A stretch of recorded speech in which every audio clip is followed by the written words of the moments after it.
AGM head. So I let you guys keep it here, nice and protected. It has to fit right on top of this electromagnet, and this, okay? And we nicely align it here. The screws should go in course. If you want, you can remove these screws when you store it. But now notice the difference that these are inch sizes. So I will use a different range. Let's see, what size is this one? This is 732. Just remember that. Yeah, I need to remember. It only one fit, so just remember that it's inch. So don't try to fit another one.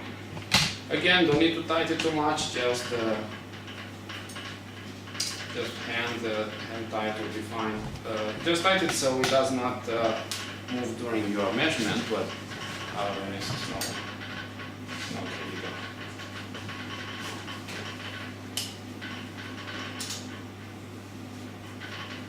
Okay.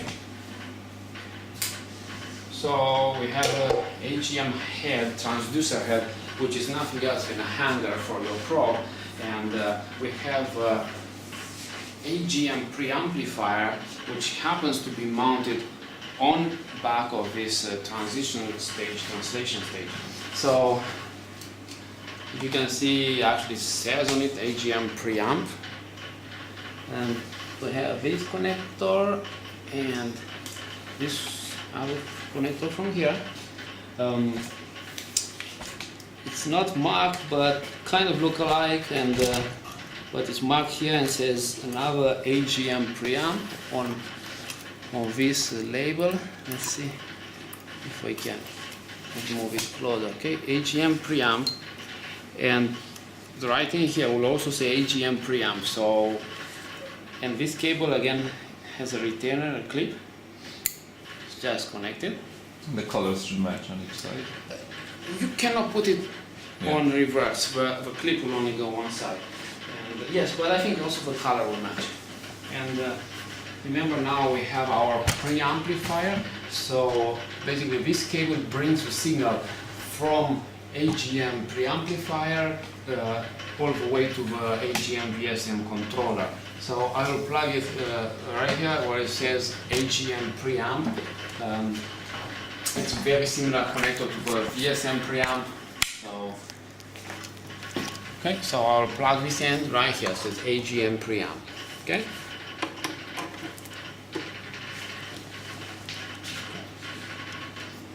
So let's see, AGM, everything is configured, cables, excitation is plugged in. It's very important, don't forget and don't keep the VSM head and start the program for AGM. It's a different excitation, and it can hurt the head drive. So now it's AGM, or you use it in AGM mode, don't mix the connections. Okay. So again, it's very important when you have the AGM head on to use the AGM program, right? Not to start the VSM and vice versa. Yes, it's important. Actually, I think what can be hurt is the VSM head. I don't think you'll hurt the AGM coils trying to drive them with a VSM signal, but you will definitely hurt the VSM head trying to drive as an AGM coil. I think the signal for AGM coil is stronger than what's needed to drive a head.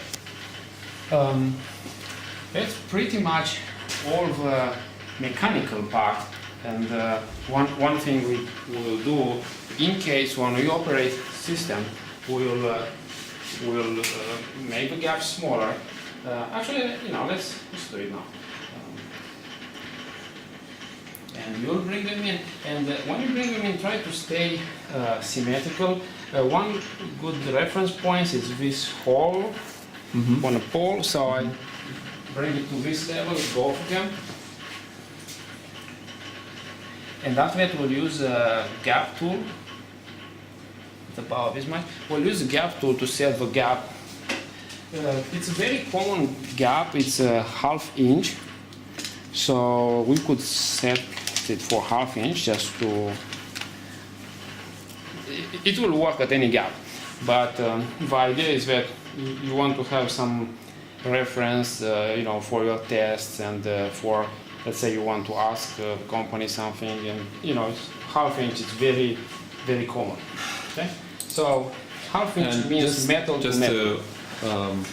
Yes. Emphasize that the magnet should be off when you do. Oh, definitely. Just don't forget. You I mean, this was off when we started, but right. Yes. You should keep the magnet off and anytime you turn all the system, because the magnetic field is in a feedback type of control, and imagine we remove a whole probe, and if you have this magnet energized, it will try to reach certain field, and obviously whole probe is removed, so it will go to the highest current, and it's dangerous. Let's say something breaks in here, and these poles can come together, and actually will be a very violent smash together pole. So don't keep your fingers between. So yeah, just turn off all the system when you do this. It's safer. Okay. And this cap, it's metal to metal, I say again. So you not put it on the top of the coils, but right here where it reaches the metal surface.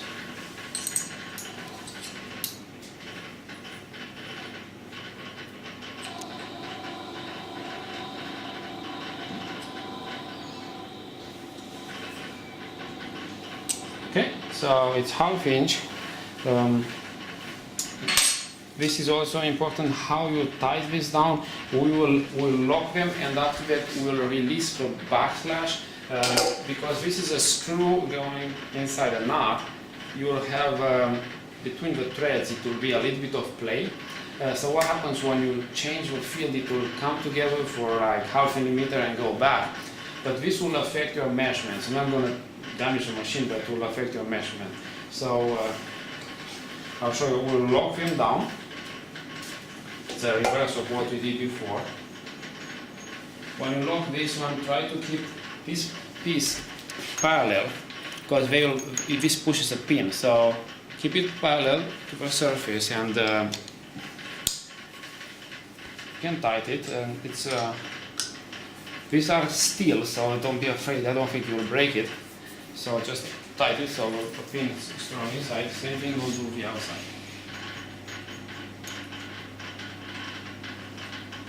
Okay. So start with the lower one, and after that. Okay, so it's tight, and now I'm going to retract the poles about quarter turn. So retract it this way, right? Which will will release the backslash I told before. This won't change the gap too much. It will stay pretty much same gap. You see, still have ½ inch, but it will just clump it. Okay. So then you do this last turn out. Yeah, and actually it's quarter turn. I don't think. But you can't do more, right? Because it's. Yeah, actually it's very tight. You cannot do more. But if anyone wants to know how much, I think quarter turn it's just enough. Right, but it has to go out, right? Right. To retract. And so now this is tight.